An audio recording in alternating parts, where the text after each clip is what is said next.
So back to the channel guys, in yet another chess video, and I'm back again with another brilliant game of mine.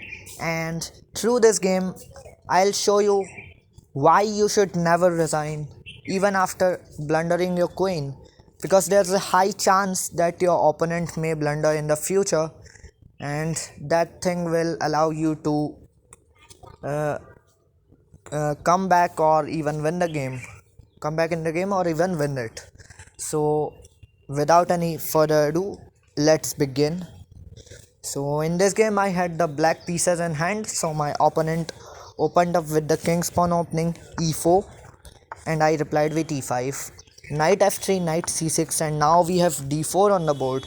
And as far as I know, this is the center game, and I'm not sure about it, but if you know whether it's really the center game or any other opening, then you can comment below this video. So let's continue. I played e takes d4, and after bishop to c4, so opponent just played the move bishop to c4. And what can we learn from him? Well, one thing we can learn from him for sure is that in chess it's not always necessary to take back right away. For example, when your opponent trades some pieces and or pawns, it's not necessary for you to take them right away. It's okay to wait and watch what your opponent does, and it's also necessary to focus on your development, because that's the only thing that matters. At the end of the day, development is best, and that's an important thing not only in chess but even in life. So let's continue. So after bishop to c4 I played h6, because I was afraid of the moves like knight g5 or bishop coming to g5, so I wanted to prevent them. So this was a preventive measure from me. So after h6, opponent just castled kingside, and now I developed my knight on f6. Opponent played e5, I played knight to g4, double attacking the pawn, and Stockfish says it's a blunder. You know why? Because my opponent can actually give this pawn away, and you will see why.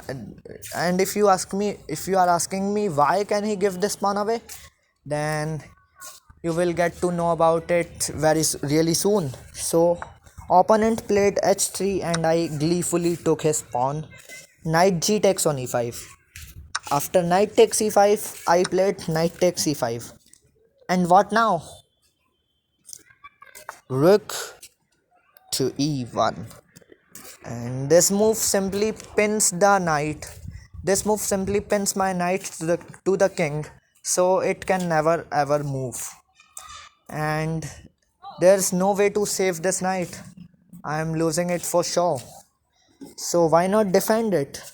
Well, the problem with the move like queen to e7 which I played is that my knight is again pinned, this time to the queen. So even though it can legally move, but I'll have to lose my queen for my knight to move. So taking advantage of all this, my opponent pushed f4 and attacked my knight and asked me the question, you wanna save your knight or you wanna give it for free? And then I said, of course I like to take risks, and I played the move knight takes on c4, not caring about my queen, because I'll at least get rook and bishop for my queen. That's 8 versus 9, and there's only a minor difference between 8 and 9, and so it will be equal trade if you see. So opponent played rook takes on e7 check, and he took my queen gleefully, just like everybody does. So after rook takes on e7 check, I played bishop takes on e7 and opponent played queen to e2 to attack my knight. Although the best move in this position was to actually take my central pawn. But anyways, I moved my knight back to d6 and opponent played queen to e5 attacking g7 and I played king to f8, which was a mistake, and I actually had to defend the pawn not with the king but with the rook. But anyways, let's continue. What happened in the game was that my opponent took my d4 pawn via queen takes on d4 and I played the move b6 preparing for the move bishop to b7, and in this position my opponent thought that he can actually attack my rook via queen to d5 and it will also prevent the bishop uh, from coming to b7. So he played the move queen to d5 to attack my rook. But why is this move a mistake? Well, as it turns out, I can actually play bishop to b7, which I just did. And you know why it cannot be taken, because it's actually defended by my knight. So I this moves accomplishes two tasks at once. First task of developing the bishop and second task of defending the rook while attacking the queen. And so my opponent had to move his queen and opponent moved his queen to e5, and this move was a blunder, and now it's me who has the advantage in this position because it's already negative 0.92 for black. So anyways, I played the move bishop to f6. I again gained a tempo over the queen. So the queen had to move. So the queen moved to h5. And now I played rook to e8, just continued bringing more pieces in the game. And opponent played knight to c3. Opponent also thought of developing some pieces, but the reason this was a mistake is because first of all I can take his knight to ruin his pawn structure, and since the bishop's not developed, it will become very easy for me to attack his first rank. So that's what I did, and the first move I played was rook to e1 check. So now the king had to move to f2, but instead the king moved to h2, and this allowed me to play the move bishop to d4 preparing for bishop to g1 check.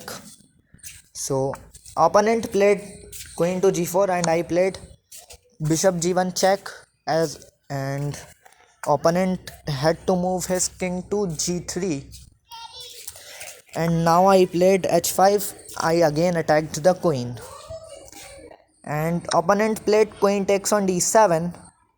Now I played at rook to h6, and the only reason why this move is a mistake, because it allows the move which move is it? It allows the move f4, and after f4 my rook will be under attack because of my opponent's bishop, so it will be a discovered attack on my rook. The move f4 will unleash a discovered attack on my rook.